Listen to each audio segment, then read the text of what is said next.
Western Europe. Early autumn, 1944.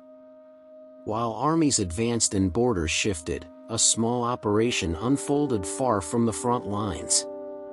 It did not appear in newspapers. It was not marked on maps. Only a few knew it existed. Fewer survived it.By 1944, Western Europe had become a landscape of motion and exhaustion. Allied forces pushed eastward after the landings in Normandy. Cities were liberated, then damaged again. Roads filled with convoys, refugees, and prisoners. Every movement was measured. Every delay questioned. Victory appeared closer, but certainty did not. Behind this visible war existed another layer. Quiet. Administrative. Hidden beneath orders stamped confidential.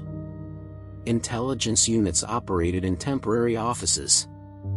Converted schools. Abandoned town halls. Rooms where windows stayed covered even during daylight. In these spaces, decisions were made without ceremony.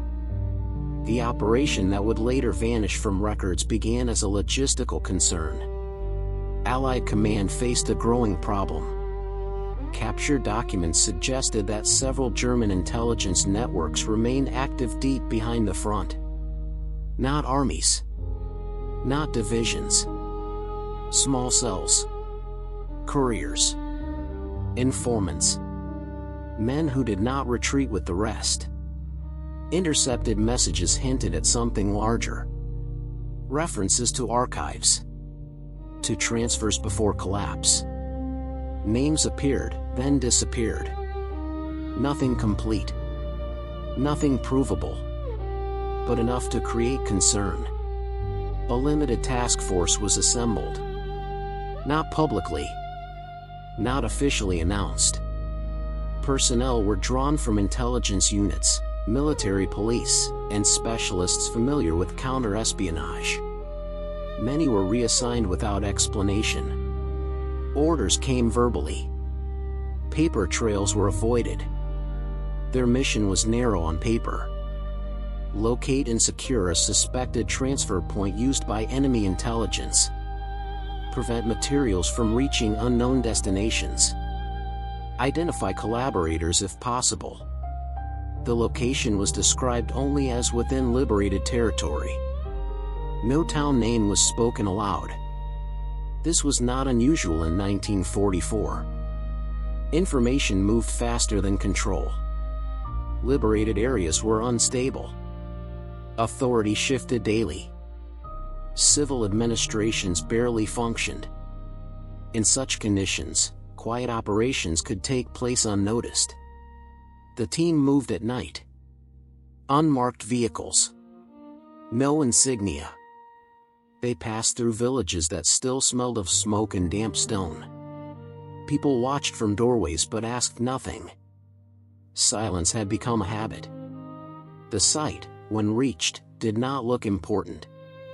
A former industrial building near a rail spur. Partially damaged. Windows boarded. No guards visible. No signs of recent activity. It appeared abandoned. Initial searches found little. Empty rooms. Broken furniture. Dust. But beneath the main floor, behind a false wall, they discovered a reinforced chamber. Inside were crates. Metal cases. Documents sealed in oilcloth. Some marked only with numbers. The contents were not cataloged immediately. Instead, the area was secured. A request for further instructions was sent through encrypted channels. The response took longer than expected. During that delay, something changed. Radio interference increased. Local civilians began leaving the area without explanation. At night, lights appeared in distant fields. Then vanished. The operation was no longer routine. Orders arrived just before dawn. Brief. Unusual. The materials were to be moved immediately. No examination on site. No inventory. Transport was arranged through unofficial routes. The instruction carried no signatures. This raised questions. Quiet ones.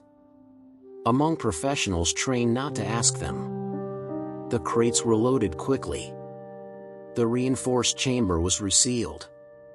Explosives were placed to collapse the access point. Not destroy the contents. Only to erase the location. As the convoy prepared to depart, reports came in. Unidentified movement on nearby roads. No insignia. No confirmed allegiance. Not German units. Not Allied patrols. Just vehicles. Observing.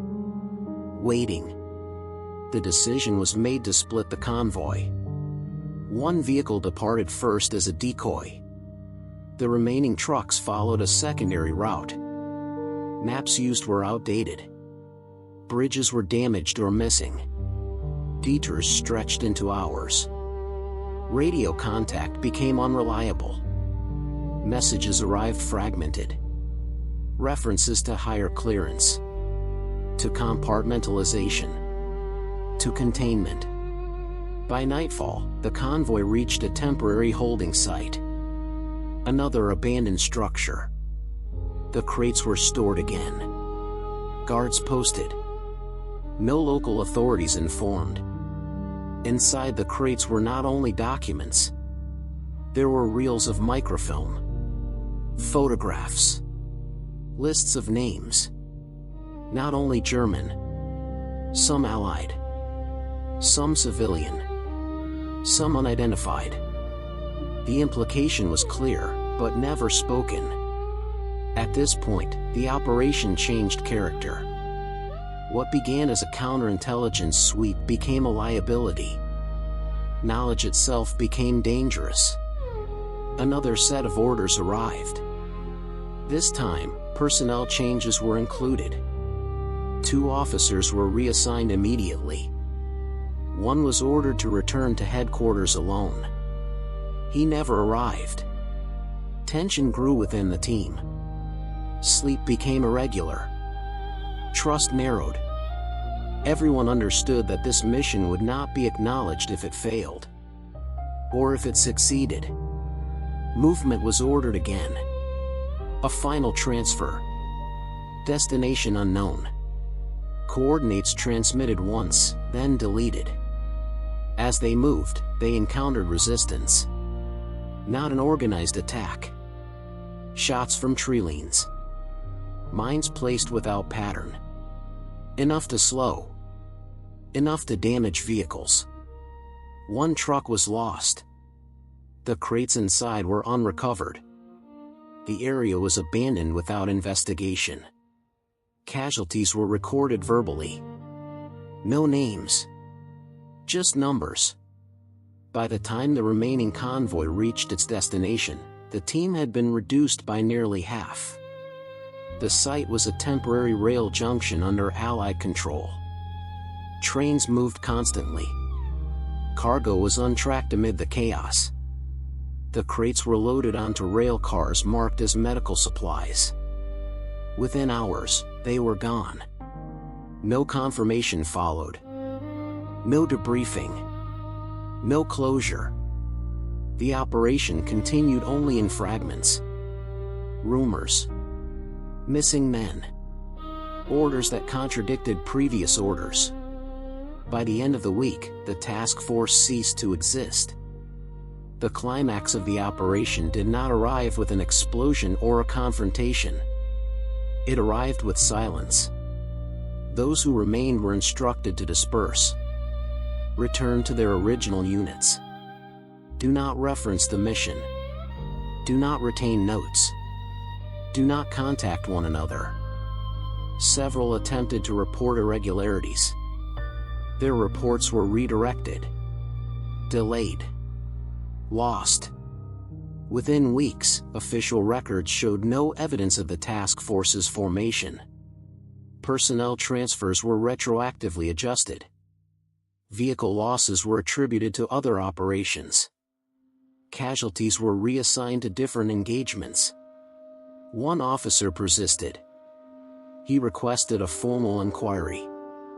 He had memorized serial numbers, locations, names. His request was denied. He was transferred again, then injured in an unrelated incident. His files disappeared during evacuation. The crates were never mentioned again. Years later, fragments surfaced. A mislabeled photograph. A microfilm reference without origin. A ledger missing entire pages. Enough to suggest that something had been removed deliberately, but not enough to reconstruct it. Historians searching through Allied intelligence archives found gaps. Not accidental ones. Clean gaps. As if someone had decided that certain knowledge would not survive the war. The reason remains unclear. Some believe the materials implicated collaborators too close to post-war power. Others believe they revealed planned operations that never occurred, or compromises that could not be admitted. What is known as this? Men were deployed. Men were lost. Resources were consumed. And the outcome was erased. No medals were awarded. No citations issued. Families received standard notices. Missing. Presumed killed. Circumstances undisclosed. The war moved on. Liberation continued. Celebrations followed. This operation did not. The war did not record what happened next. It moved forward without looking back. The buildings connected to the operation were reused. Some became warehouses. Some were rebuilt. Some were destroyed later by other battles. Their walls held nothing. No marks. No traces. The men were dispersed quietly. No ceremonies. No explanations. Transfers were issued. Orders were stamped. Names were reassigned to different units. Some returned to active duty. Some were listed as wounded. Some were listed as missing. The paperwork was clean. Those who survived understood the boundary. They had crossed it once. They would not cross it again. Questions were not asked. Memories were kept private. Silence became routine. The crates were never traced. Rail manifests ended midline. Storage logs stopped abruptly. Follow-up reports did not exist. Requests for clarification were ignored. Then discouraged. Then forgotten. In archives, years later, the absence remained. Not chaos. Not damage. Absence by design. Folders were present but empty. References pointed to nothing.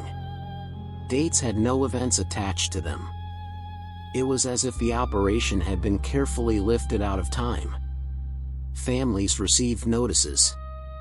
Standard language. Neutral words. Presumed killed.